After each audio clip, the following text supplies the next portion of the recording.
Por que teria Davi cometido o que o cronista considera um ato mau, agressivo contra Israel?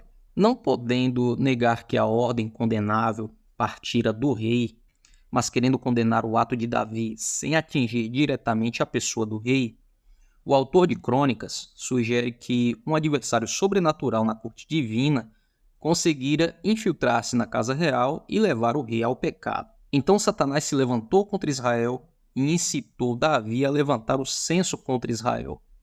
Isso está registrado em 1 Crônicas 21, no capítulo 21, versículo 1. Mas embora um poder angelical tivesse levado Davi a cometer esse ato, de outra maneira inexplicável, o cronista adverte que o rei era, apesar disso, pessoalmente responsável e culpado. Tudo isso desagradou a Deus, pelo que feriu a Israel.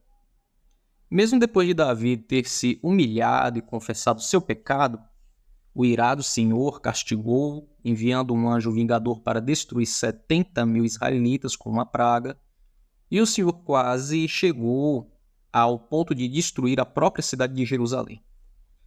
Neste caso, o Satanás é invocado para explicar a dissensão e a destruição que a ordem de Davi provocara em Israel. Não muito antes de o cronista relatar esses fatos, o profeta Zacarias descrevera o Satanás como incitando a formação de facção entre o povo.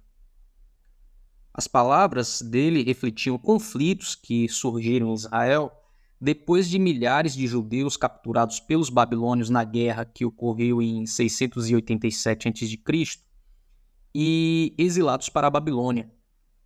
Muitos deles eram influentes e cultos, voltaram para a Palestina, onde Ciro, rei da Pérsia, tendo conquistado pouco tempo antes a Babilônia, não só permitiu que os exilados judeus voltassem para casa, como pretendia torná-lo aliados. Com esse fim em vista, ofereceu-lhes recurso para reconstruir as muralhas defensivas da cidade de Jerusalém e para refazer o grande templo que os babilônios haviam destruído.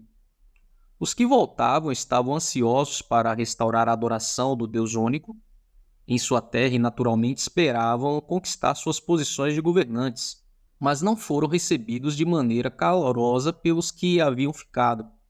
Muitos dos que tinham permanecido na terra viam os antigos exilados não só como agentes do rei persa, mas como exolvidos a recuperar o poder e a terra que haviam sido forçados a entregar quando deportados.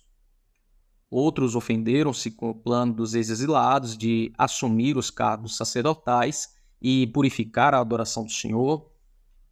Como observa Paul Hanson, estudioso de assuntos bíblicos, a linha que outrora dividia os israelitas de seus inimigos referia-se aos estrangeiros.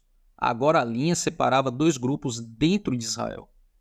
Nesse momento, segundo os que haviam permanecido, sua amada terra era controlada pelo inimigo e, embora esse inimigo compreendesse de fato compatriotas israelitas, consideravam esses irmãos como basicamente não diferente dos cananeus.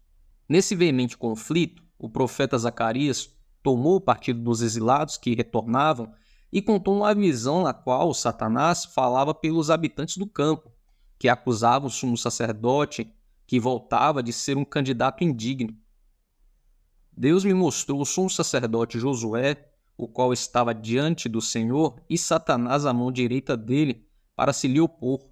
Mas o Senhor disse a Satanás: O Senhor te repreenda, ó Satanás. Sim, o Senhor que escolhera Jerusalém te repreende. Isso está registrado em Zacarias, no capítulo 3, do versículo 1 ao 2. E aqui o Satanás falava pelo partido descontente, o mal-sucedido, contra outro partido de compatriotas israelitas.